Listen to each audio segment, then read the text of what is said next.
Hello மக்களே, birthday party முடிஞ்சு சீக்கிரம் வீட்டுக்கு போகலான்னு பார்த்தா என் பொண்ணு ஒரே அழுகங்க. கிளம்புறதுக்கு முன்னாடியே எனக்கு ரிட்டன் கிஃப்ட் வேணும் வேணும்னு ஒரே அழுது வாங்கிட்டு வந்துட்டா.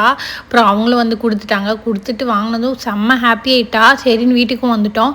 வீட்டுக்கு வந்தோடனே என்னென்ன இருக்குதுன்னு பார்த்தோம். ஃபஸ்ட்டு வந்து பார்த்திங்கன்னா ஜுவல்லரி பாக்ஸ் ஒன்று இருந்துச்சு. அது எனக்காக கொடுத்துருந்தாங்க. அது சூப்பராக இருந்தது. கடைசியில் காமிக்கிறேன். அதுக்கப்புறம் பார்த்திங்கன்னா ஒரு ஃபோன் இருந்தது பிங்க் கலரில். அப்புறம் பார்த்திங்கன்னா மறுபடியும் இன்னொரு ஃபோன் இருந்துச்சு க்ரீன் கலரில். எப்படி மாற்றி எடுத்துகிட்டு வந்துட்டாங்களா, மாற்றி எடுத்துகிட்டு வந்துட்டாங்களான்னு தெரியல. 2 ஃபோன் இருந்துச்சு. அதுக்கப்புறம் ஒரு ஜெல்லி மாதிரி ஒரு ஸ்டிக்கர் மாதிரி ஒன்று கொடுத்துருந்தாங்க. அது வந்து எப்படின்னா மேலே போட்டு விளாட்லாம், வீட்டிலலாம் ஒட்ட வச்சுக்கலாம், அந்த மாதிரி ஒரு இது.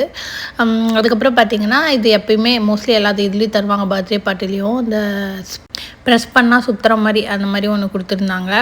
அதுக்கப்புறம் பார்த்திங்கன்னா உள்ளே தேடி என் பொண்ணு எடுத்துகிட்டு இருந்தா. அப்புறம் ஒரு ஸ்லைமு என்னென்ன இருக்குதுன்னு அவள் தான் காமிச்சிட்ருக்கா பாருங்கள். அதுக்கப்புறம் வந்து ஃபெராரோ ராச்சர் சாக்லேட் ஒன்று செம்ம டேஸ்ட்டாக இருக்கும், எனக்கு ரொம்ப பிடிக்கும். அதுக்கப்புறம் ஒரு பிரேஸ்லெட்டு, பிரேவுன்னு போட்ட மாதிரி ஒரு பிரேஸ்லெட்டு.